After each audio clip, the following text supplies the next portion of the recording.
하나님의 말씀은 누가복음 3장입니다. 1절서부터 6절 말씀까지 제가 봉독을 해드리도록 하겠습니다. 누가복음 3장 1절부터 6절 말씀까지 제가 봉독을 해드리도록 하겠습니다. 디베로 황제가 통치한 지 15해 곧 본디오 빌라도가 유대의 총독으로 헤롯이 갈릴리의 분봉왕으로 그 동생 빌립이 이두레와 드라고니 지방의 분봉왕으로 루사니아가 아빌레네의 분봉왕으로 안나스와 가야바가 대제사장으로 있을 때에 하나님의 말씀이 빈들에서 사가랴의 아들 요한에게 임한지라. 요한이 요단강 부근 각 서에 와서 제사함을 받게 하는 회개의 세례를 전파하니 선지자 이사야의 책에 쓴 바 광야에서 외치는 자의 소리가 있어 이르되 너희는 주의 길을 준비하라. 그의 오실 길을 곱게 하라. 모든 골짜기가 메어지고 모든 산과 작은 산이 낮아지고 굽은 것이 곧아지고 험한 길이 평탄하여질 것이요 모든 육체가 하나님의 구원하심을 보리라 함과 같으니라. 아멘. 할렐루야. 사람은 어느 누구를 막론하고 언젠가는 세상을 떠나게 되어 있습니다. 사람들은 자신의 건강을 위해서 몸에 좋다는 것은 모든 것을 우리가 가리지 않고 먹는 많은 사람들을 우리가 보게 되면 좋은 음식, 좋은 음료, 또 좋은 건강식품, 또 몸의 건강을 위해서 열심히 운동을 하기도 합니다. 그러나 중요한 것은 그 누구도 바로 유한한 인생에서 자유로울 수가 없다라고 하는 사실입니다. 히브리서 9장 27절 말씀을 보게 되면은 한 번 죽는 것은 정해진 것이요 그 후에는 심판이 있을 것이라고 말씀을 하고 있습니다. 건강을 위한 노력이라고 하는 것이 잠시 일시적으로 우리의 건강을 유지하게 할 수 있는 일인지 모르겠지만은 그것이 영원할 수는 없다라고 하는 사실입니다. 베드로전서 1장 24절 25절 말씀을 보게 되면은 모든 육체는 풀과 같고 그 모든 영광은 풀의 꽃과 같으니 풀은 마르고 꽃은 떨어지되 오직 주의 말씀은 세세토록 있다라고 말씀을 하고 있습니다. 사도 베드로가 바로 이 말씀을 하게 된 이유가 뭐냐면은 베드로전서 1장 23절 말씀을 보면은 너희가 거듭난 것은 썩어질 씨로 된 것이 아니요 썩지 아니한 씨로 된 것이니 살아있고 항상 있는 하나님의 말씀으로 되었다라고 말씀을 하고 있습니다. 무슨 얘기입니까? 우리의 인생은 유한하지만은 영원한 생명은 오직 바로 살아계신 하나님의 말씀을 통해서 우리가 얻게 된다는 이야기예요. 뭘 이야기하고 있습니까? 인간의 구원에 관한 말씀이에요. 모든 사람들이 얘기합니다. 많은 사람들이 얘기합니다. 종교는 다 똑같은 것이라고 해요. 근데 어떻게 똑같습니까? 추구하는 것도 다르고 또 추구하는 과정도 다르고 모든 것이 다릅니다. 우리 기독교는 우리가 일반적인 윤리적인 종교와는 전혀 다릅니다. 그렇다고 기독교인들이 윤리를 무시하지도 않습니다. 우리 기독교는 윤리를 뛰어넘는 영원한 생명을 우리에게 가져다 주기 때문에 그렇습니다. 자, 그렇기 때문에 우리가 아무리 오랜 신앙의 연륜을 가지고 있고 교회를 통해서 우리가 어떤 직분을 가지고 있든지 간에 우리가 구원을 받지 못한다면은 우리의 신앙생활이라고 하는 것은 아무런 의미가 없는 겁니다. 그래서 신앙생활이라기보다는 종교생활에 그치는 겁니다. 교회생활에 그치는 것이라고 이야기할 수 있습니다. 자, 오늘 본 말씀을 보게 되면은 오늘 1절부터 우리가 말씀을 보니까 디베리오 황제가 통치한 지 15해 곧 본디오 빌라도가 유대의 총독으로 헤롯이 갈릴리의 분봉왕으로 그 동생 빌립이 이두레와 드라고니 지방의 분봉왕으로 루사니아가 아빌레네의 분봉왕으로 안나스가 가야바가 대제사장으로 있을 때에 하나님의 말씀이 빈들에서 사가랴의 아들 요한에게 임하였다. 무슨 얘기냐면은 오늘 이 본문의 역사적인 배경에 대해서 우리에게 짧게 소개하고 있는 겁니다. 자, 오늘 이 역사적인 배경을 보게 되면 먼저요, 당시 세계는 로마가 패권을 쥐고 있었습니다. 당시 로마 황제는 디베류라고 하는 사람이었고, 또 유대 총독은 빌라도라고 하는 인물이었습니다.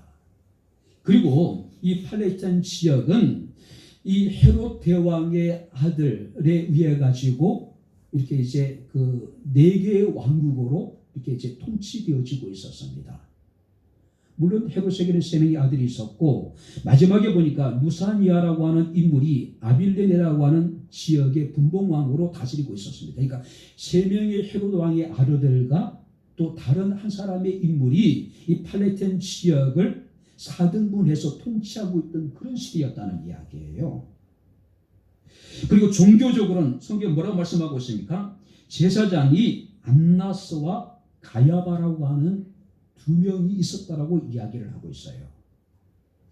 대제사장은요, 일반적으로 제사장들의 어떤 선거를 통해서 선출이 됩니다. 오직 대제사장은 한 사람이어야 돼요. 그런데 성경 말씀을 보니까 세례 요한의 사역이 시작된 그 무렵에 제사장은 안나스라고 하는 인물이 있었고 가야바라고 하는 인물이 있었던 것을 우리가 보게 됩니다. 이 2사람은 한 집안의 사람이에요.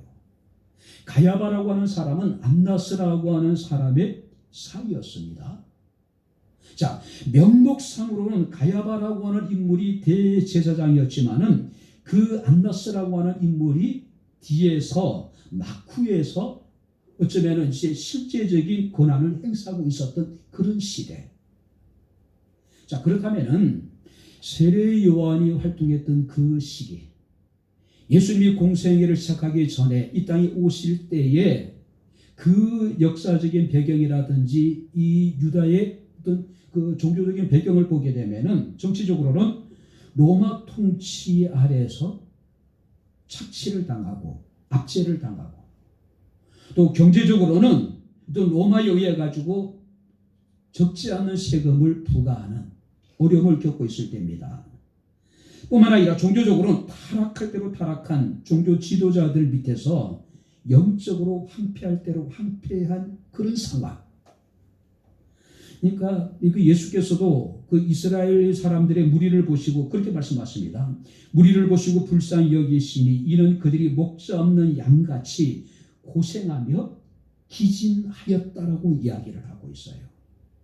정치적으로 경제적으로 압제를 당하고 착취를 당했기 때문에 마치 이스라엘의 그 당시 상황이 목자 없는 양 같다라고 예수께서 불쌍히 여기시는 모습을 우리가 보게 됩니다. 바로 이런 상황 속에서 이스라엘 사람들의 유일한 희망은 뭡니까?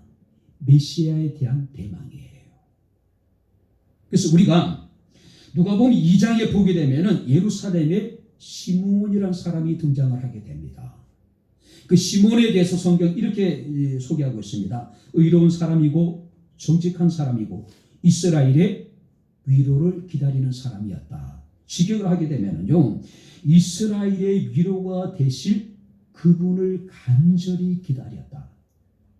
그분이 누굽니까? 메시아로 이 땅에 오신 예수 그리스도를 의미하고 있는 겁니다.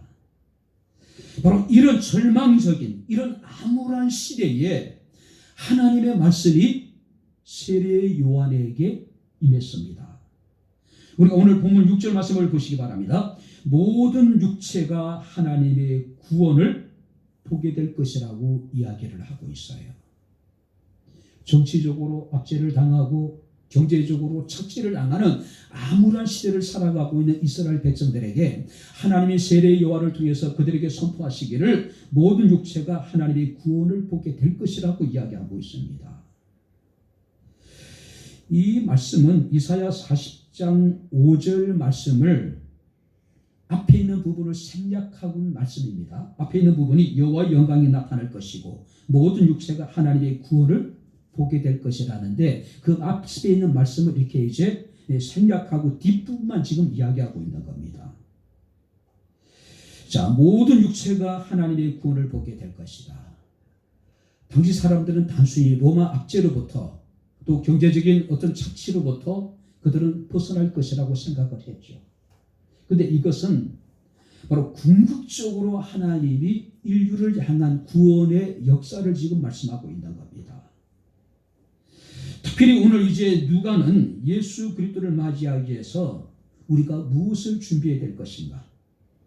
오늘 성경 말씀을 보니까 광야에서 길을 내고 음묵한 곳을 메우고 언덕을 깎으며 또 굽은 길을 곱게 해야 된다고 이야기하고 있습니다. 이것은 단순히 우리가 어떤 길을 보수하는 정도가 아니라 여기서 말하고 있는 것은 전적인 우리의 삶의 변화, 우리의 마음의 변화를 통해서 이스라엘의 위로자로 오시는 예수 그리스도를 우리가 맞을 준비를 해야 된다는 이야기예요. 오늘 이것은 영적인 것이고 도덕적인 우리의 자세의 변화를 의미하고 있는 겁니다. 오늘도 우리 주변에는요, 깊이 패인 골짜기들이 얼마나 많은지 모릅니다. 크고 작은 산들이 우리의 주변에 얼마나 많은지 모릅니다. 굽은 길이 있고 험한 길이 있습니다. 자, 여기서 말하는 골짜기라든지 산이라든지 굽은 길이라든지 험한 길이라고 하는 것은 은유적인 표현이에요. 무슨 말이냐면은 죄로 인해 가지고 타락한 어떤 왜곡된 우리 인간의 심성을, 우리 인간의 마음을 표현하고 있는 거예요. 자, 그렇다면 오늘 우리는 성탄을 목전에 두고 있습니다. 그가 이 땅에 오셔서 모든 육체로 하여금 하나님의 구원을 보게 하셨습니다. 그 구원을 이루신 주님의 오심을 우리는 축하하고 우리는 기다리고 있는 겁니다. 뿐만 아니라 그분이 다시 오심을 우리는 사모하는 사람들입니다. 자, 그렇다면 오늘도 우리는 지난 시간에 이어서 하나님이 예비하신 구원하심을 목격하고 주의 다시 오심을 사모하는 성도들의 마음의 자세가 어떻게 될 것인가? 우리가 말씀을 살피면서 우리가 함께 은혜를 나누도록 하겠습니다. 자, 먼저 다시 한번 5절 말씀을 우리 같이 읽겠습니다. 5절 다 같이 읽겠습니다. 모든 골짜기가 메어지고 모든 산과 작은 산이 낮아지고 굽은 것이 곧아지고 험한 길이 평탄하여질 것이요. 6절입니다. 모든 육체가 하나님의 구원하심을 볼 것이다. 자, 모든 골짜기가 메어져야 된다. 자, 그렇다면은 여기서 골짜기라고 하는 것은 어떤 의미일까요? 우리 마음에 깊은 골이 피었다는 이야기를 많이 하죠. 여기서 말하는 골짜기라고 하는 것은 우리의 마음에 깊은 어떤 상처들, 이런 것들을 의미하고 있는 겁니다. 자, 이스라엘은 사막 지역으로 인해 가지고 지세가 굉장히 험합니다. 산도 많고요. 골짜기도 많습니다. 통행하기가 굉장히 불편한 곳입니다. 자, 그런데 메시아가 이 땅에 오셔서 우리에게 구원을 보이시게 될 텐데 그 구원을 완성하신 예수 그리스도가 다시 이 땅에 재림하시게 될 텐데 먼저 우리가 그분을 맞이하기 위해서는 우리 인생의 모든 골짜기가 메어지는 작업을 먼저 우리가 해야 된다는 이야기예요. 특별히 여러분 여기서 메어진다는 이야기는 빈틈없이 가득 차 오르다는 뜻을 가지고 있는 거예요. 살다 보면 우리가 이런저런 일도 인해 가지고 우리는 감정의 골이 깊이 필 때가 많이 있죠. 그죠? 마음의 상처의 골이 깊이 필 때가 참 많이 있습니다. 바로 여기서 말하는 골짜기라고 하는 것은 상처는 우리들의 마음을 말하는 거예요. 기대했던 사람들에게, 사랑했던 사람들에게 우리는 배신을 당할 때도 있습니다. 우리는 확신했던 것들에 대해서 우리는 처절한 실패의 경험을 때로는 하기도 합니다. 그것도 인해 가지고 우리의 마음의 골이 깊어질 대로 깊어져 갈 때가 얼마나 많을지 몰라요. 깨어져 버린 자존심, 깨진 자신의 어떤 이미지, 상실된 자신감, 잃어버린 비전과 열정 등등, 그죠? 다 상처받은 사람들이에요. 마음에 깊은 골이 피어 있는 사람들이랍니다. 바로 이런 우리의 마음의 깊은 골들이 다 메워져야 된다는 이야기예요. 뿐만 아니라 여기서 골짜기라고 하는 것은 하나님을 향한 사람들의 패인 마음을 의미하기도 합니다. 하나님에 대한 오해와 무지 그리고 왜곡, 이것은 우리 신앙에 있어서 깊은 불신의 골짜기를 이야기하고 있는 겁니다.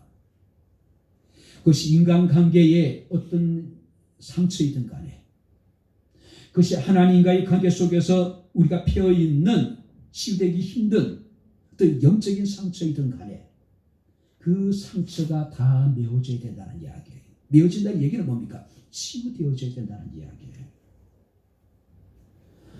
오늘 우리는 지난 한 해 동안을 살아오면서 우리 이런저런 수많은 일들을 만났겠죠. 우리는 많은 사람들과의 어떤 교제를 통해서 자신을 모르는 사이에 상처를 주고받기도 합니다. 어느 순간에 자기 자신을 돌아볼 때에 자기 스스로 놀랄 때가 얼마나 많은지 몰라요. 내 마음에 깊은 어떤 피어있는 그런 상처의 골을 우리가 때로는 목격하게 되기 때문에 그래요. 부부관계 속에서의 어떤 우리는 깊이 피어있는 그런 골을 우리는 때로는 발견할 수 있을 겁니다. 부모와 자식 간에도 마찬가지고, 또 고부 간에도 마찬가지고, 형제 간에도 마찬가지입니다. 이웃과의 관계 속에서 우리는 깊이 피어있는 그런 골이 분명히 존재하고 있을 거예요. 한 해가 지나가기 전에 우리가 이 땅에 바로 우리에게 구원을 보이시기 위해서 오신 예수 그리스도, 그리고 구원을 이루시고 다시 오심하는 우리에게 약속같은 그 주님을 맞이하기 위해서는 우리의 마음속에 있는 모든 상처받은 감정의 골들이 다 메워져야 된다는 이야기예요. 왜냐하면 우리가 갈라진 상태 속에서 이 상처가 치유되지 않고는, 바로 이 골짜기에 메워지지 않고는 우리가 온전한 기쁨으로, 온전한 믿음으로 주님을 다시 맞이할 수 없기 때문에 그렇다는 거죠. 주님 이 땅에 하늘에는 영광을, 땅에는 평화를 선포하셨습니다. 그 주님이 선포하신 그 평화가 우리가 2020년 성탄을 기다리고 주의 다시 오심을 사모하는 우리 모두에게 충만할 수 있기를 주의 이름으로 축원합니다. 한 해가 지나가기 전에 서로 간에 어떤 그런 골이 피어있는 그런 것들이 다 좀 치유됐으면 좋겠습니다.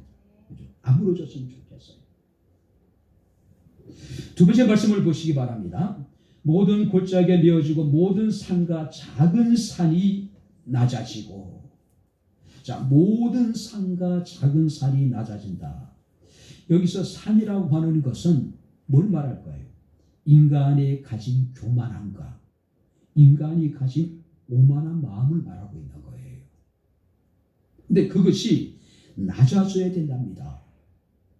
자, 여기서 낮아진다는 이야기는 비천하게 된다는 이야기이고 겸허하게 된다는 이야기입니다. 사람들은 참 교만합니다. 사람들은 참 오만하기 짝이 없습니다.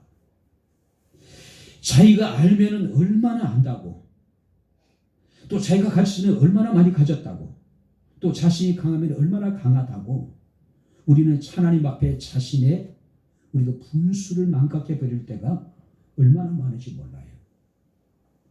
아무리 우리가 많은 것을 알고 많은 것을 가지고 우리가 강한 힘을 가졌다 하더라도 하나님에게 있어서 우리는 어떤 존재일까요? 있다고 하면 있겠지만 없다고 하면은 없는 것 같은 존재예요. 성경은 우리 인생을 티끌 같은 존재라고 이야기를 하고 있어요. 세상을 살아가는데 신분과 학력과 재산과 명예가 분명히 어느 정도는 필요한 것이 사실입니다. 하지만 그것을 통해서 우리는 자기를 자랑하고 교만하고 오만하기보다는 오히려 이 모든 것을 우리에게 허락하신 하나님께 대해서 감사하고 자신이 가진 것을 가지지 못한 사람들을 위해서 나눌 수 있는 그런 겸손한 마음이 우리에게 있어야 된다는 이야기예요. 주께서 말씀하십니다. 부자가 하나님의 나라에 들어가기가 얼마나 어려운지 낙타가 바늘기로 들어가는 것이 더 쉽다라고 이야기하고 있어요. 왜 부자에 대해서 주님께서는 경고를 하셨을까요? 자신이 많이 가져 있다고 생각하면은 그들은 뭡니까? 물질적인 부유가 영적인 부유라고 착각하는 거예요. 내가 가진 것이 많고 아는 것이 많고 힘이 강하면은 그들은 결국 뭡니까? 자신의 교만함으로 인하여서 자신의 영적인 결핍을 그들은 인식하지 못하는 거예요. 깨닫지 못하는 거예요. 가장 대표적인 것들이 요한계시록 3장 17절에 보게 되면은 라오디게아 교회가 나옵니다. 이 라오디게아 교회 성도들은 스스로 생각하기를 나는 부자라 부유하여 부족함이 없다라고 생각을 했습니다. 하지만 주님의 평가는 뭡니까? 내가 공고한 것과 가련한 것과 가난한 것과 눈먼 것과 벌거벗은 것을 알지 못했다. 물질적인 부요가 영적인 부요라고 착각을 한 거예요. 그래서 그들은 많은 것을 가졌기 때문에 부자라고 생각했습니다. 부유하다고 생각했어요. 자기는 부족함이 없다고 생각했습니다. 무슨 얘기입니까? 자신의 영적인 결핍을 그들은 인식하지 못한 거예요. 그러나 주님의 평가는 뭡니까? 공고하고 가련하고 가난하고 눈멀고 벌거벗었다라고 책망하고 있는 거예요. 어쩌면 우리는 지난 한 해 동안 뭔가 좀 된 것 같으니까 자신의 힘으로 된 것처럼 자신의 지혜로 된 것처럼 자신의 의지로 무엇인가를 이뤘다라고 착각할 때가 많이 있단 말이에요. 오늘 이렇게 영적으로 물질적인 부유함을 누리는 사람들은 바로 영적인 결핍을 느끼지 못하니까 하나님을 찾지도 않는 겁니다. 하나님을 구하지도 않는 거예요. 감사치도 않는 겁니다. 하나님께 영광을 돌리지도 않는 거예요. 바리새인들이 그랬죠. 이 바리새인 사람들은 뭡니까? 스스로 율법적으로 흠이 없다라고 여기고 있었습니다. 자, 그러다 보니까 그들은 어떻습니까? 자신의 영적인 결핍을 깨닫지 못하는 거예요. 근데 예수님의 공생의 기간 동안에 가장 신랄하게 예수께서 비판했던 책망했던 무리들이 누굽니까? 바리새인들이에요. 결국 이 바리새인들은 예수 그리스도를 십자가에 못 박게 만들었죠. 자, 여기서 말하는 모든 산과 작은 산이라고 하는 것은 바로 교만에 사로잡혀 있는 영적인 교만의 우월감에 사로잡혀 있는 바리새인들에 대한 책망이에요. 오늘 살아가는 성도 여러분들, 2020년이 지나가기 전에 우리가 성탄을 맞이하면서 다시 오실 주님을 우리가 사모하는 사람들이라면은 우리의 인생의 산들, 교만하고 오만한 이런 것들을 우리가 낮추는 작업을 반드시 해야 된다는 이야기예요. 물질이 우리가 여러분들이 우리 인생의 산이 교만의 산이 될 수 있습니다. 지식이 교만의 산이 될 수 있을 것이고 우리가 가지고 있는 명예가 또 자신의 의가 바로 우리가 교만한 산이 될 수도 있을 겁니다. 잘못된 열심도 때로는 교만의 산이 될 수가 있습니다. 우리가 욥기 20장에 보게 되면 욥의 친구 가운데 소발이라는 사람이 등장을 합니다. 자, 소발 이런 이야기합니다. 이게 보세요. 악인의 자랑도 경건하지 못한 자들의 즐거움도 잠깐이라고 이야기를 합니다. 그들의 존귀함이 하늘에 닿고 그 머리가 구름에 미칠지라도 자기의 똥처럼 영원히 망할 것이다. 밤에 보이는 환청처럼 사라지게 될 것이다. 인간이 교만하게 자랑하는 그 모든 것들이 자기의 똥처럼 망할 것이고 더럽히게 될 것이고 밤에 보이는 환상처럼 사라져버릴 것들이라는 이야기예요. 근데 우리는 그 똥과 같은 것들을, 사라져버릴 것들을 우리는 자랑하는 겁니다. 그것을 가지고 상대적인 우월의식에 사로잡혀 있는 거예요. 십자가 앞에 나와 낮아지고 좀 더 우리가 겸손한 마음을 가지고 지난 한 해를 돌아보면서 내 삶을 돌아보면서 혹시라도 내 삶에 높아지고 하지 않은 우리가 교만의 산이 있다면 그것들을 낮추는 작업을 우리가 해야 되지 않을까요? 그렇죠? 뿐만 아니라 우리가 5절에 계속해서 이런 이야기를 합니다. 모든 골짜기가 메어지고 모든 산과 작은 산이 낮아지고 굽은 것이 고다지고 굽은 것이 고다진다. 자, 여기서 굽은 것이라고 하는 것은 어떤 의미냐면은 폐역하다, 또 어그러지다, 또 까다로운 마음을 말하는 거예요. 여기서 굽은 것이라고 하는 것은 하나님 앞에서 범죄로 인하여서 우리가 타락했습니다. 그래서 우리는 폐역하고 우리는 어그러진 길을 가고 우리는 까다로운 사람이 되어져 버린 거예요. 쉽게 얘기하면은 삐뚤어진 우리 인간의 타락한 심성을 말하고 있는 거예요.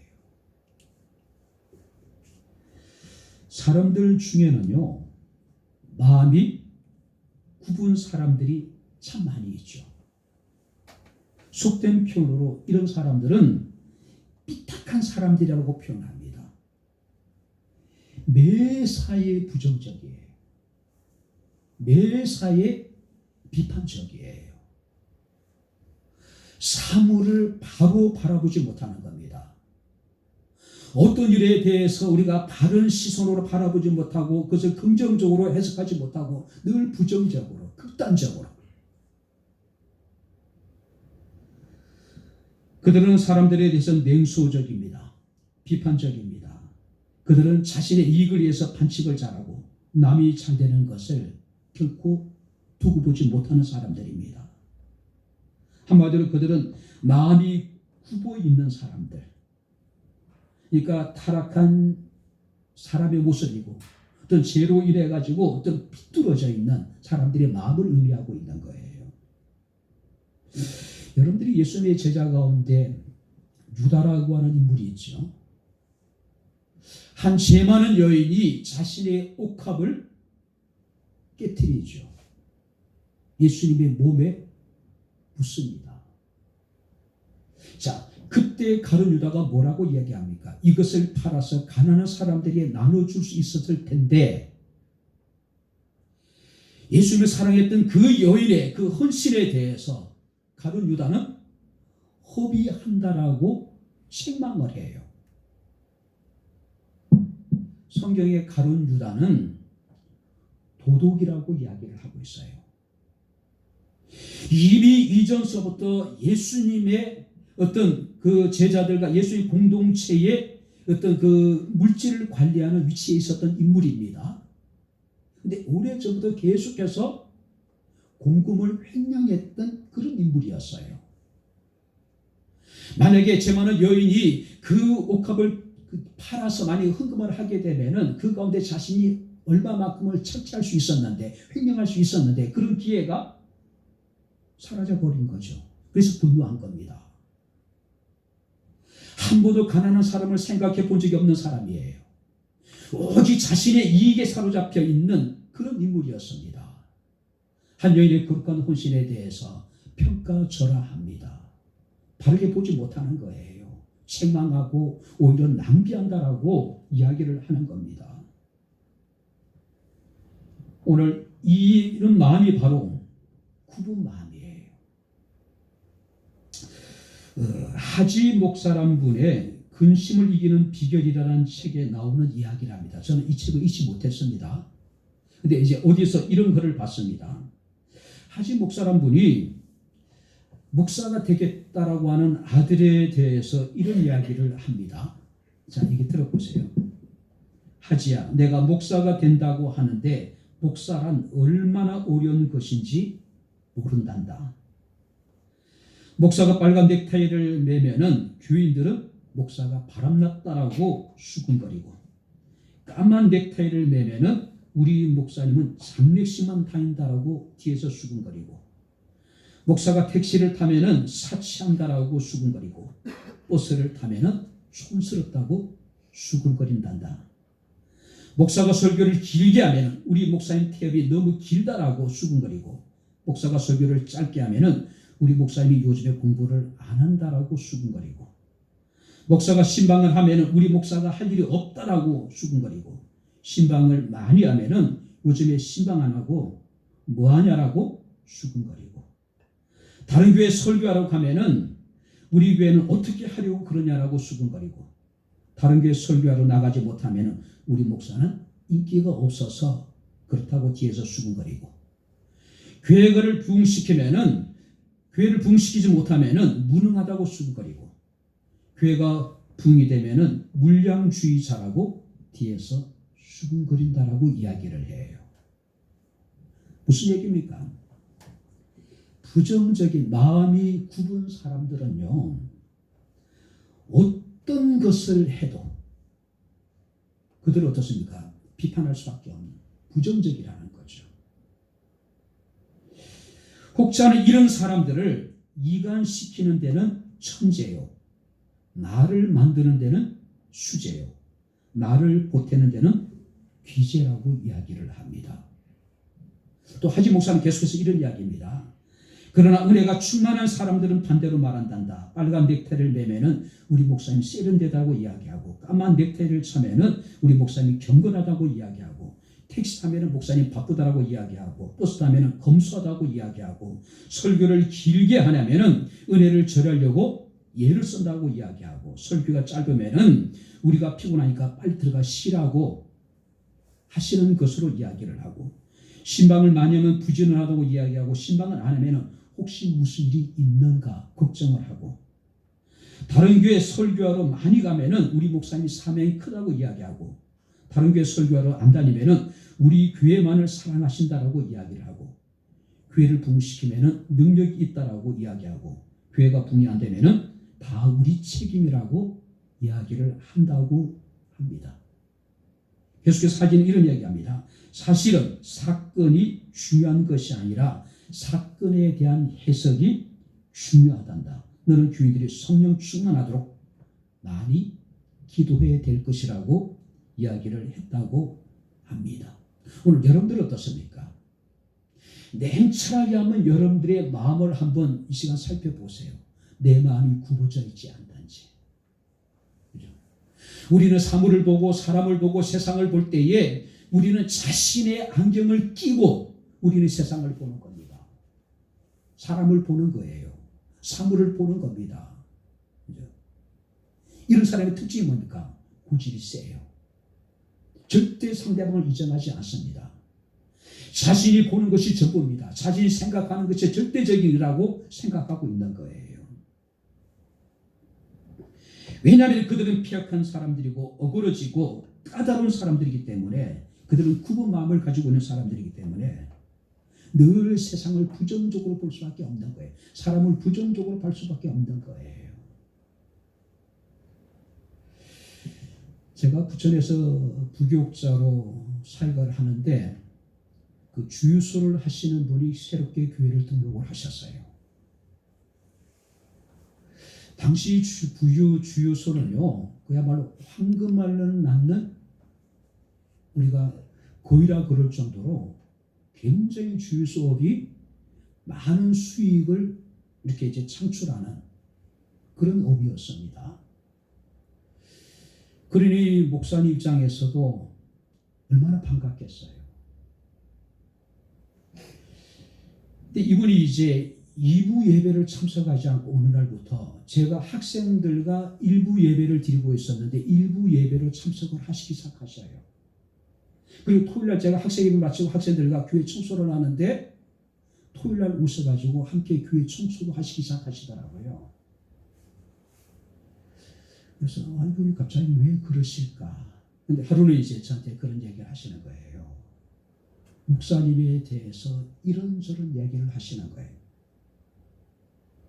배운 지 얼마 지나지 않았는데 청소를 왜 학생들이 해야 되냐 그러고 어른들이 안 하고 왜 어린애들이 하냐. 목사님이 설교하는데 이렇게 이제 가래를 받으셨어요.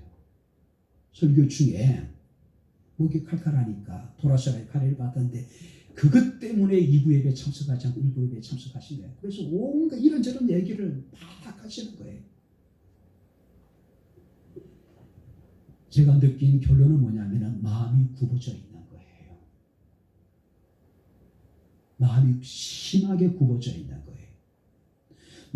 모든 것에 있어서 그는 어그러져 있는 겁니다. 그들은 까다로운 사람이에요. 성경에 그런 사람들을 뭐라고 얘기합니까? 굽은 사람들이라고 이야기하고 있는 거예요.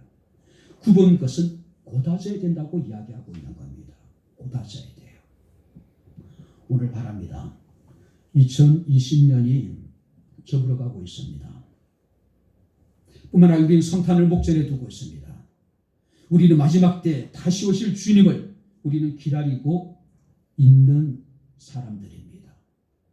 혹시라도 이제 굽어져 있는 우리의 마음이 있다면 그 마음을 곱게 좀 펴야 되지 않을까요? 부정적이고 비판적인 마음을 가지고 세상을 바라보기보다는 좀 긍정적으로 세상을 아름답게 볼 수 있는 따뜻한 마음을 가진 우리 백향목회 모든 성도들이 될 수 있기를 주의 이름으로 축원합니다. 마지막으로 성경 말씀을 보시기 바랍니다. 5절을 우리 다시 한번 같이 읽겠습니다. 모든 골짜기가 메어지고 모든 산과 작은 산이 낮아지고 굽은 것이 고다지고 험한 길이 평탄하여질 것이요. 자, 여기서 험한 길은 평탄해져야 될 것이고, 자 여기 보세요. 여기서 험한 길이라고 하는 것은 원문에 보게 되면은 모든 종류의 악이 모여 있는 곳을 험한 곳이라고 표현하고 있어요. 온갖 악이 모여 있는 곳이 바로 이 험한 곳이에요. 자, 그렇다면은 여기 보세요. 세상에 가장 험한 길이 어떤 길일까요? 오늘 우리가 성경 말씀을 보니까 예레미야서 17장 9절에 만물보도 거짓되고 심히 부패한 것이 우리의 뭐예요? 마음이다. 자, 여기서 험한 길이라고 하는 것은 모든 종류의 악이 모여 있는 곳. 자, 그렇다면 세상에 가장 험한 길은 어떤 길일까요? 만물보도 거짓되고 심히 부패한 곳. 어디입니까? 우리의 마음이에요.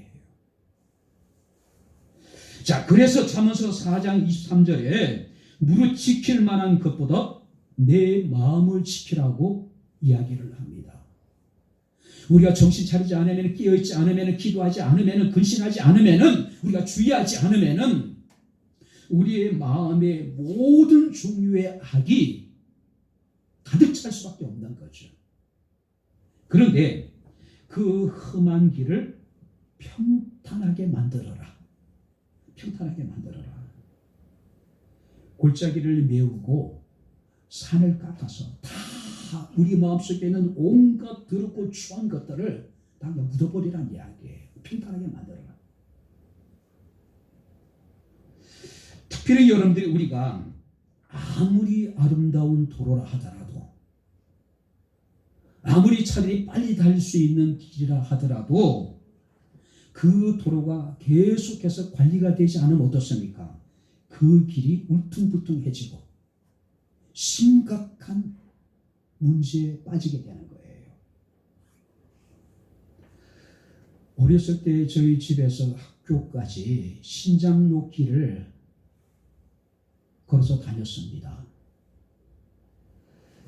물론 이제 친구들하고 뭐 형들, 누나들, 동생들을 함께 다니니까 그 먼 길이 멀다고 전혀 느껴지지 않아요. 신장로 길 좌우에는 보드나무가 길게 뻗어가지고 하늘을 찌르듯이. 근데 어느 날 보게 되면은 불도저 같은 것이 와가지고 신장로 평토 작업을 합니다. 자갈을 갖다가 또 깔아요. 그 길이 평평해지는 것 같습니다. 근데 한번 비가 오고 또 장마가 지나고 눈이 오고 난 다음에 얼마 지나지 않아 어떻게 됩니까? 심장 높이를 여기저기에 물구덩이가 생깁니다. 폭폐예요. 차들이 제대로 다닐 수가 없는 거예요. 여러분들이 우리 동네 도로는 여러분들이 자유로도 마찬가지입니다. 끊임없이 공사를 하잖아요. 보수 작업을 하잖아요. 하지 않으면 어떻게 됩니까? 여기저기 폐이고 물구덩이가 생기고 병사고 날 수가 있단 말이에요. 오늘 험한 길이 평탄해질 것이다. 끊임없이 우리는 우리의 마음을 지키는 작업을 해야 돼요. 우리가 아차하는 순간에, 우리는 방심하는 순간에 온갖 종류의 제약들이 우리 마음속에 와서 둥지를 틀 수가 있다는 말이죠. 오늘 우리 마음이 험한 길이 되지 않기 위해서는 우리 마음속에 자리 잡고 있는 거칠고 표득하고 강팍한 모든 지약들을 제거하는 작업을 해야 돼요. 마음에 여러분들이 평토를 만들어야 된다는 이야기예요. 특별히 여러분이 여기서 험한 길이라고 하는 것은 또 다른 의미가 있습니다. 험한 마음, 거칠고 함부로 하는 인간의 강팍한 마음. 이런 사람들은 반사회적인 성격 장애를 가진 사람들이죠. 이런 사람들은 반윤리적입니다. 타인에 대해서 굉장히 해악적인 존재들이에요. 한마디 이런 사람들은 공공의 적입니다. 자기밖에 몰라요. 지금 대한민국은 어떻습니까? 이런 사람들 때문에 사회 전체가 극심한 몸살을 앓고 있는 거예요. 제 주변에 몇몇의 목사님들이 소위 말하는 애국운동을 하시는 분이 계십니다. 그러니까 애국운동이라는 게 뭐냐면 태극기 들고 강물에 가가지고 반정부 집회를 하는 거예요. 목사님들이. 그들은 예배라고 이야기합니다. 그러나 광화문 광장에서 벌어지는 예배 형식으로 이루어지는 집회의 모습을 보세요. 그게 어떻게 예배라고 이야기할 수 있을까요?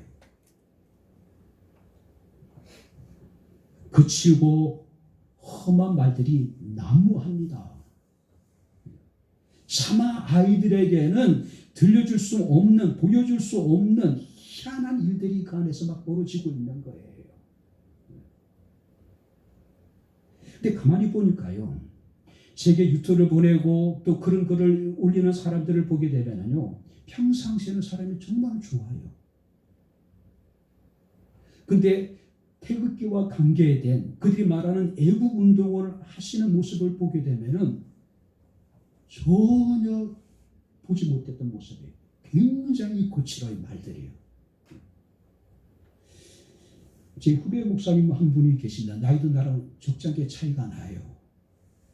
단톡방에 들어와서 이제 계속해서 유튜브를 올려요. 그래서 목사님들 올리지 말라고. 생각이 다 다르니까. 그래서 저도 한마디 올렸습니다. 이는 올리지 마시라고. 그러니까 대뜸 저한테 황 목사 잡하냐고. 빨갱이냐고. 깜짝 놀랐어요. 나름대로 굉장히 호의를 베풀었고 사랑을 베풀었고 그랬는데 이건 아니다 싶은 생각이 드는 거예요. 오늘 보시기 바랍니다. 험한 길이라고 하는 험한 마음, 거칠고, 그죠? 자기밖에 모르는 극단적인 그런 사람들. 성경 우리에게 이야기를 합니다. 오늘 우리의 험한 길을 평탄하게 만들어라. 온갖 막말과 거짓, 왜곡된 이야기가 교회 안에서 지금 터져나오고 있는 거예요. 그죠? 목회자들 사이에. 그것을 예우기라고 생각하는 겁니다. 그것을 목회자가 하나님께 받은 사명이라고 여기고 있는 거예요. 세상이 아무리 거칠더라도 따뜻하고 부드러운 마음을 가지고 그리스도의 사랑으로 세상을 감싸할 수 있는 그런 우리 백자목회 성도들이 될 수 있기를 주의 이름으로 축원합니다. 이제 말씀을 준비하도록 하겠습니다. 우리는 오늘 성경 말씀에 모든 육체가 하나님의 구원하심을 보리라고 말씀하고 있습니다. 믿습니다. 그가 이 땅에 오셔서 그 구원을 다 이루셨습니다. 할렐루야. 우리는 구원을 다 이루신 주님의 오심을 우리는 기념하는 겁니다. 이 성탄을 기다리는 거예요. 그가 또 다시 오시겠다고 우리에게 약속하셨기 때문에 우리는 그의 다시 오심을 우리는 사모하는 사람들이에요. 다시 이 땅에 오실 주님을 우리가 막기 위해서는 우리 마음에 깊게 패인 상처의 골을 모여야 된다는 얘기예요. 우리의 교만한 마음을 낮춰야 된다는 이야기고 삐뚤어진 우리의 마음을 굳게 해야 된다고 이야기하고 있습니다. 거친 마음들을 평탄케 하라고 이야기를 하고 있습니다. 누가 우리의 상처받은 마음을 깊은 우리가 마음속에 있는 패어있는 골을 메어줄 수 있습니까? 누가 우리의 교만한 마음을 낮춰주고 누가 우리의 삐뚤어진 마음을 굳게 해주고 누가 우리의 거친 마음을 평탄하게 해줄 수 있겠습니까? 오직 예수 그리스도만이 우리를 상처에 있던 골을 메어줄 수 있을 것이고 우리의 교만한 마음을 낮춰줄 수 있을 것이고 삐뚤어진 마음을 굳게 해줄 수 있을 것이고 거칠고 폐악한 우리의 마음을 부드럽게 해주실 수 있을 겁니다. 그분이 우리가 믿는 믿음의 주고 그분이 이 모든 것을 너희 온전케 하실 수 있는 예수라고 말씀을 하고 있습니다. 바랍니다.